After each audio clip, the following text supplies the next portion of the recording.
हत्या करने वाली सरकार, हाय हाय हाय हाय हाय, घोषणा वीर सरकार, हाय हाय हाय हाय हाय, झूठी सरकार, हाय हाय हाय हाय हाय। आज लोकतंत्र का हत्या दिन दहाड़े इस सदन में आदरणीय स्पीकर जी ने किया है। राज्य सरकार के इशारे पर, झारखंड मुक्ति मोर्चा और कांग्रेस के इशारे पर आज बिना किसी दोष के जिस तरह से माननीय स्पीकर महोदय ने अपना जो व्यवहार दिखलाया है वो साफ दिखलाता है कि राज्य सरकार निरंकुश हो चुकी है। आज लोकतंत्र की हत्या करने वाली सरकार ने इस अभूतपूर्व काला अध्याय को रिपोर्टिंग करने से पहले तो यहाँ के जितने भी हमारे पत्रकार हैं उनको आने से रोका आज सदन के अंदर।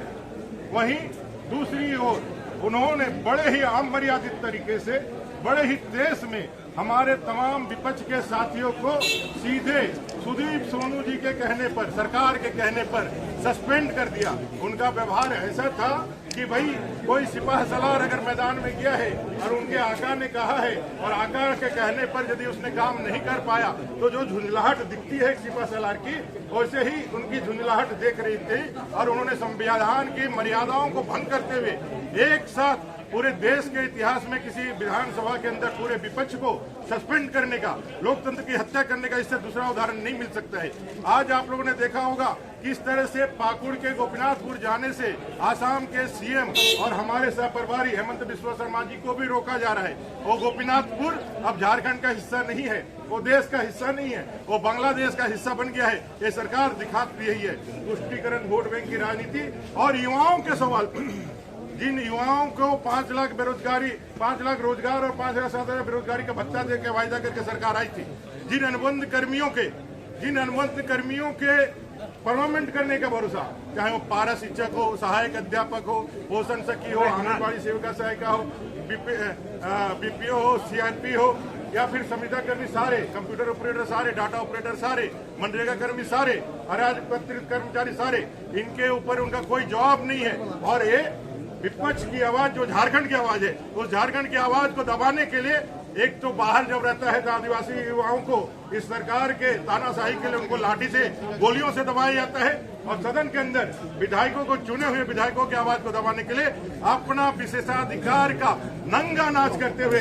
स्पीकर ने जो काम किया है, संविधान के द्वारा यह दिया गया ताकत जो हमसे छीना है, लोकतंत्र के इतिहास में, संविधान के इतिहास में यह एक काला अध्याय है। इमरजेंसी लगाने वाली कांग्रेस आज फिर से कांग्रेस जेएमएम ने मिलकर के काला अध्याय लिखा है। पहली बार पत्रकारों को भी जाने नहीं दिया गया। मैंने कहा तो पत्रकारों को ये इमरजेंसी है जो कांग्रेस जेएमएम कहती है कि भाई यहाँ अवैध एक डार्क इमरजेंसी चल रही है, हिडन इमरजेंसी चल रही है, उनको अपने गिरवा में झांकना चाहिए कि आज उन्होंने जो नंगा नाच किया, उस नंगा नाच को जनता के बीच नहीं जाए, इसलिए पत्रकार सबको भी दर्शक दीर्घा में, पत्रकार दीर्घा में आने की अनुमति नहीं दी।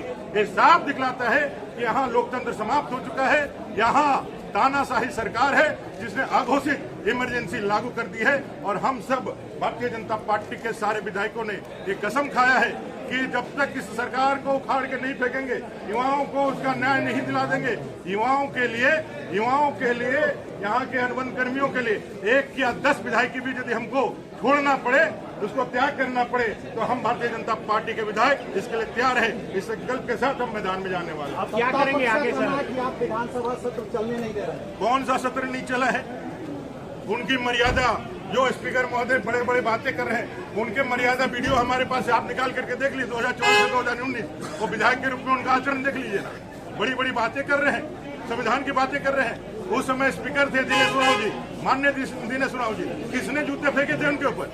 वो आदिवासी नहीं था, एक आदिवासी के ऊपर जूता फेंका, तब तो किसी को नहीं सस्पेंड हुआ था। हम लोगों ने तो कुछ किया क्या? जूता फेंका क्या? गाली गलौज किया क्या? हमने कहीं स्प्रे मारा क्या? हम तो सिर्फ और सिर्फ बैठ करके इस सरकार का ध्यान उस ओर आकृष्ट करना चाहते थे जिन वायदों को करके ये सरकार सत्ता में आई थी। लेकिन इन्होंने सबको ठगा है, इनकी झूठ पकड़ी गई है, इनका नकाब उतर गया है, इसलिए अपनी तानाशाही को यहाँ एस्टेब्लिश करना चाहते हैं। लेकिन इनकी उम्र अब 2 महीने से ज्यादा नहीं है। नई सरकार आएगी और इस पाखंडी झूठी सरकार को उखाड़ के बाहर निकालेगी। मावड़ी जी, उनका कहना है कि सदन जो है वो अपने नियम कानून से चलता है, तो मुख्यमंत्री ये कौन सा नियम है? कौन सा नियम है? उन्होंने पूछा क्या हम लोग से? किस तरह से कल हमारे विधायकों को, हम सबको बिजली काट दिया गया, एसी काट दिया गया, हमें निषेध कर दिया गया शौचालय जाने से, हमें बाहर निकलने से रोक दिया गया। किस तरह से हमको उठा करके बेल में यहाँ बेल से बाहर निकाल के लॉबी में रखा गया, लॉबी में भी रुके, 2 बजे रात को उठा करके यहाँ बाहर फेंक दिया गया। किस लिए भैया?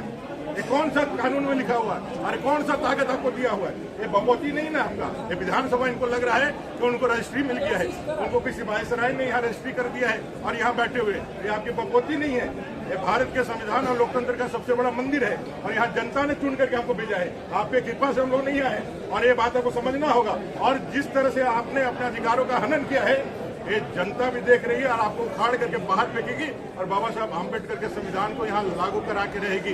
हम लोगों ने 1975 के इमरजेंसी को भी लड़ करके हटाया था और इस अत्याचारी सरकार के इमरजेंसी को भी लड़ के हटाया। अन्य विधायकों को कल तक के लिए निलंबित कर दिया गया है, सदन की कार्रवाई से बाहर कर दिया गया है। ये सारे लोग डरे हुए हैं, ये सारे लोग बौखलाए हुए हैं, सारे लोग तमतमाए हुए हैं। स्पीकर खड़ा होकर के ऐसे हाथ दिखा करके चैलेंज कर रहे हैं, ऐसे हाथ दिखा के चैलेंज कर रहे हैं। कभी लगा ही नहीं कि स्पीकर के पद में। यहाँ माननीय उच्च न्यायालय ने एक निर्देश दिया कि बांग्लादेशी घुसपैठियों का पहचान करो, बांग्लादेशी घुसपैठियों को पहचान करके उनको रेखांकित करके उनको बाहर निकालो। और ये स्पीकर जो खुद अथॉरिटी है, आज जिसके ताकत से हो हम लोग के ऊपर कलम चलाए, वो खुद अथॉरिटी है, वो न्यायाधिकरण के खुद सभापति है, वो खुद बाहर क्या स्टेटमेंट देते हैं बांग्लादेशी घुसपैठ जैसा कोई मामला ही नहीं है। एक न्यायाधिकरण दूसरे न्यायाधिकरण को चैलेंज करता है और संविधान की बातें करते हैं, संवैधानिक परंपरा और विषयों की बात करते हैं। आप पूरी तरह से बायस्ड है, आप पूरी तरह से एक कार्यकर्ता के रूप में ऐसा कोई भी स्पीकर हम लोगों ने नहीं देखा है जो पार्टी का झंडा लेकर के और अबीर लेकर के इस मंचों पे जाए। और अपने लोगों का कोई उदाहरण है आप लोगों के पास? हम लोग विधानसभा कितने स्पीकर रहे, चाहे सीपी सिंह जी रहे, राम नंदानी जी रहे हो या दिनेश उरांव जी रहे हो, किसी स्पीकर ने ऐसा व्यवहार किया है क्या? इन्होंने मर्यादाएं तार तार की है, इन्होंने लोकतंत्र और परंपराओं का हत्या किया है और हम लोगों को नैतिकता और हम लोगों का आचार सिखा रहे हैं। खुद वो मिलती है, वो खुद इसके कल्प्रिट है और जनता इसका जवाब देगी।